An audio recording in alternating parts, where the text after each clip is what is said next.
Hello दोस्तों, knowledge take V channel में आपका स्वागत है। आज हम सीखेंगे हम सत्र 2020-21 का प्रथम छमाही शिक्षक मूल्यांकन प्रपत्र हम कैसे भर सकते हैं। देखिए, इसकी आखिरी जो तिथि है वो 30 सितंबर 2020 रखी गई है और इस शिक्षक मूल्यांकन प्रपत्र में जो हमारा डाटा भरने में आएगा वो 1 जनवरी 2020 से लेकर और 30 जून 2020 तक का इसमें डाटा हमारा भरने में आएगा। देखिए, इसके लिए बीकानेर निदेशालय से एक आदेश भी जारी हुआ था दिशा निर्देश का, वो आप देखिए। आप इस वीडियो को पॉज करके आप इसको पढ़ सकते हैं और इन निर्देशों को पढ़ने के बाद ही आप आपका शिक्षक मूल्यांकन प्रपत्र भरिए। इसी के साथ देखिए, शिक्षक मूल्यांकन प्रपत्र भरने से पहले आपको आपके जो विद्यालय की जो लॉगिन आईडी होती है उसके अंदर आपको सब्जेक्ट मैपिंग भी करनी जरूरी है, क्योंकि जो सब्जेक्ट मैपिंग होगी वो जो सब्जेक्ट होंगे वही आपके शिक्षक मूल्यांकन प्रपत्र में आपको दिखाई देंगे। तो सब्जेक्ट मैपिंग किस तरीके से होती है देखिए, मैं आपको बताता हूँ। उसके लिए देखिए, आपको सबसे पहले आपका गूगल क्रोम ओपन करना है। मान लीजिए आप मोबाइल में कर रहे हैं तो आप मोबाइल में भी इसको कर सकते हैं। वो किस तरीके से करते हैं मैं बता देता हूँ। सबसे पहले आपको आपके मोबाइल में गूगल क्रोम ओपन करना है। उसके अंदर आप देखिए, यहाँ पे राइट साइड में देखिए ऊपर आपको 3 डॉट दिखेंगे। उस डॉट पर हमें क्लिक करना है। उस डॉट पर जैसे क्लिक करते हैं तो देखिए आप कई तरह के ऑप्शन खुल जाएंगे। उसमें नीचे यहाँ पर डेस्कटॉप साइट लिखा हुआ है, उस पर आपको टिक कर देना है। उस पर आप जैसे ही टिक करते हैं तो अब जिस तरीके से लैपटॉप और कंप्यूटर में हमारी साइट चलती है उसी तरीके से आपके मोबाइल में भी साइट चलने लग जाएगी। तो चलिए मैं आपको बताता हूँ सब्जेक्ट मैपिंग किस तरीके से की जाती है। देखिए, सबसे पहले मैंने अपना गूगल क्रोम ओपन किया और यहाँ पर आपको शाला दर्पण इसके अंदर आपको टाइप कर देना है। शाला दर्पण टाइप करते देखिए जो सबसे पहला लिंक आता है उस पर हमें क्लिक करना है। इस पर क्लिक करने के बाद देखिए राइट साइड आपको यहाँ लॉगिन लिखा हुआ दिख रहा है। इस लॉगिन पर हमें क्लिक करना है और यहाँ पे देखिए आपके विद्यालय की जो भी लॉगिन आईडी है वो डालेंगे और पासवर्ड डालेंगे और ये जो कैप्चा लिखा हुआ है वो डालेंगे। तो देखिए, मैंने अपने विद्यालय की आईडी और पासवर्ड डाल लिया है, कैप्चा भर लिया है। उसके बाद आपको लॉगिन पर क्लिक करना है। जैसे हम लॉगिन पर क्लिक करते हैं तो देखिए आपके विद्यालय की जो भी आईडी है वो आपके पास ओपन हो जाएगी। आपको देखिए यहाँ पर जो रिजल्ट लिखा हुआ है इस रिजल्ट पर हमें क्लिक करना है और उसके बाद देखिए रिजल्ट एंट्रीज यहाँ पे लिखी हुई है। इस पर हमें क्लिक करते ही आप देखिए राइट साइड में नीचे आपको ऑप्शन मिलेगा सब्जेक्ट टीचर मैपिंग।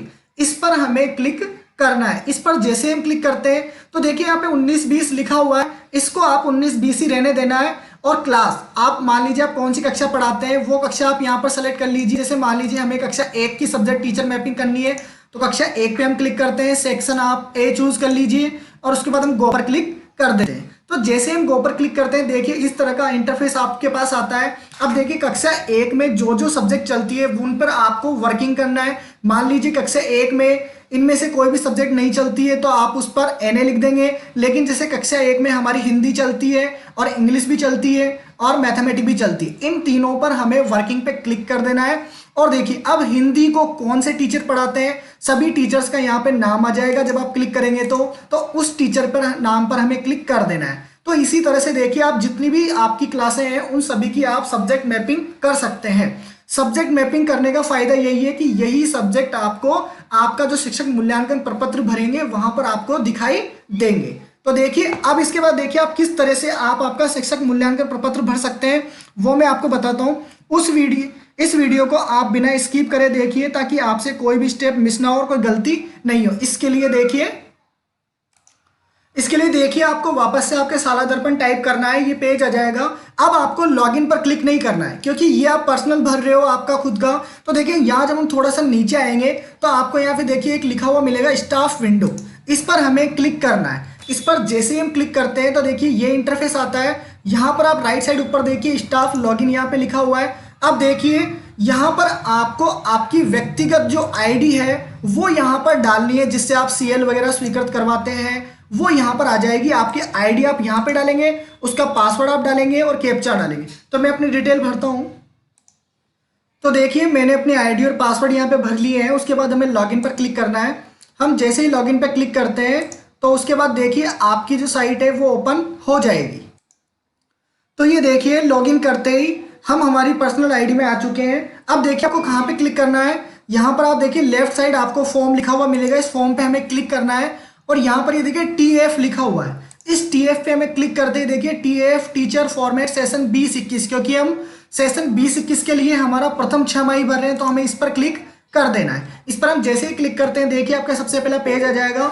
आप यहाँ पर आपके मोबाइल नंबर को एडिट कर सकते हैं। अगर आप मान लीजिए आपके विद्यालय में संस्था प्रधान का कार्य संपादित कर रहे हैं तो आप हाँ करिएगा, नहीं तो आप नहीं रहने दीजिए और आप इसको सत्यापित कर दीजिए। सत्यापित करने से क्या होगा कि ये पेज सेव हो जाएगा और इसके बाद इसका नेक्स्ट पेज आ जाएगा। देखिए ये हमारा नेक्स्ट पेज यहाँ पर आ चुका है। अब देखिए साथियों, मैंने आपको बताया था सब्जेक्ट मैपिंग के बारे में, तो देखिए जो भी सत्र 19-20 में जो सब्जेक्ट मैपिंग हुई है वो सब्जेक्ट ऑटोमेटिक ही यहाँ पर आ जाएंगे। जैसे मैं कक्षा 1 से लेकर 5 तक मैं इंग्लिश और पर्यावरण पढ़ाता था, तो मेरी सब्जेक्ट सभी यहाँ पर आ चुकी है। अगर आपकी नहीं आती है तो आपको सबसे पहला काम यही करना है कि सब्जेक्ट मैपिंग करेंगे सत्र 19-20 की जाकर, ठीक है। उसके बाद देखिए यहाँ पर लिखा हुआ है विगत 6 माह में विद्यालय में शिक्षक की भौतिक उपस्थिति, तो आपकी जितने प्रतिशत उपस्थिति रही है उस पर आप टिक करेंगे और उसके बाद आप यहाँ पर देखिए हाँ लिख देंगे। भाई आप अन्य अगर गतिविधि में रहे हो तो यहाँ पर हाँ करिए, नहीं तो आप यहाँ पर नहीं कर सकते।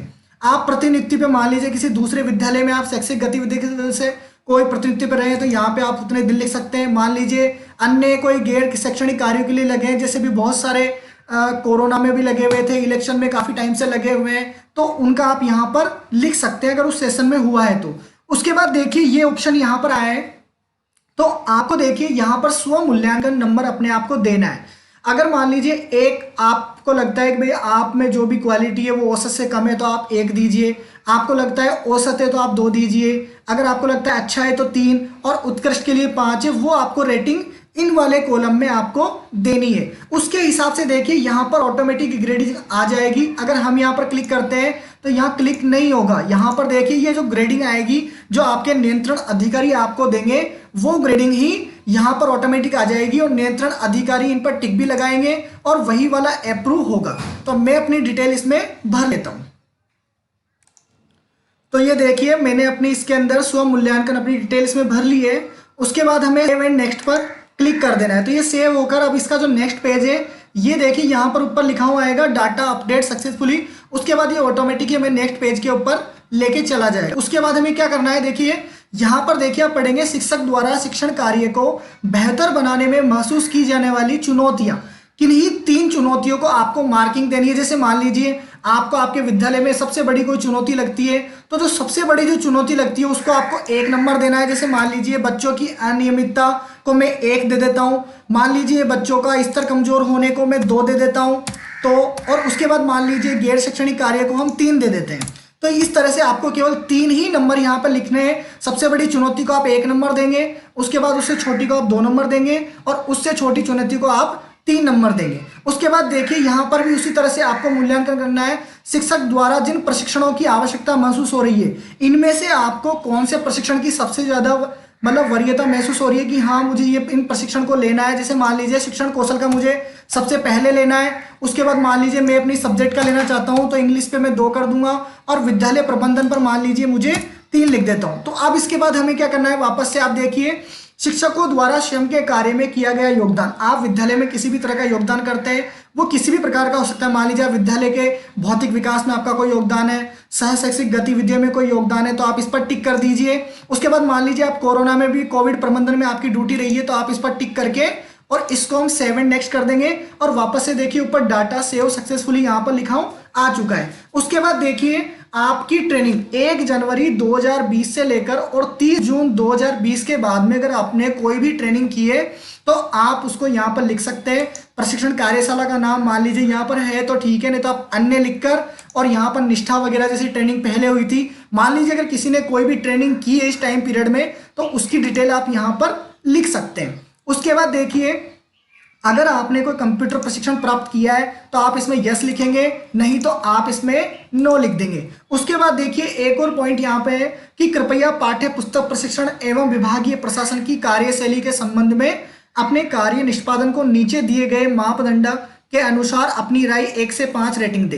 तो देखिए इसमें जो भी ये संबंधित है इनको आपको रेटिंग देनी है। जैसे मान लीजिए इनमें आप 5, 6, 8 में रेटिंग दे सकते हैं। इसमें मान लीजिए पाठ्य पुस्तक पाठ्यक्रम है, इसमें आप रेटिंग दे सकते हैं 3, 4। अगर आपको लगा भाई अच्छी है पुस्तक है, पाठ्यक्रम कैसा है, बहुत अच्छा उत्कृष्ट है, तो आप इसमें 5 दीजिए। इसी तरह से आपको इन सब में रेटिंग देनी है। देखिए जैसे मैं इसमें रेटिंग दे चुका हूँ, अब उसके बाद वापस से हम सेव पे क्लिक करेंगे। जैसे हम सेव पे क्लिक करते हैं तो वापस से यहाँ पे डाटा सक्सेसफुल आ चुका है। ये हमारा TAF कंप्लीट अब भर चुका है। देखिए आप इसको लॉक बीच नीचे एक लॉक का ऑप्शन भी आ रहा है, आप इसे अभी लॉक मत करिएगा, क्योंकि क्या होता है कई बार हमें कोई चीज़ें चेंज करने की जरूरत पड़ जाती है तो वापस से या तो ये खुलेगा नहीं, और खुलेगा तो आपको फिर अनलॉक करना पड़ेगा। इससे अच्छा आप इसको अभी लॉक मत करिए। आपके जो भी नियंत्रण अधिकारी है वो इसमें रेटिंग देंगे और इसको अप्रूव करेंगे, उसके बाद आप इसको लॉक करें, नहीं तो वो भी इसको लॉक कर देंगे। तो आशा करता हूँ आपको हमारे वीडियो पसंद आया होगा। इसी तरह के वीडियो के लिए आप हमारे चैनल को सब्सक्राइब व बेल आइकन भी दबाइए तथा वीडियो को शेयर भी करिए। Thank you.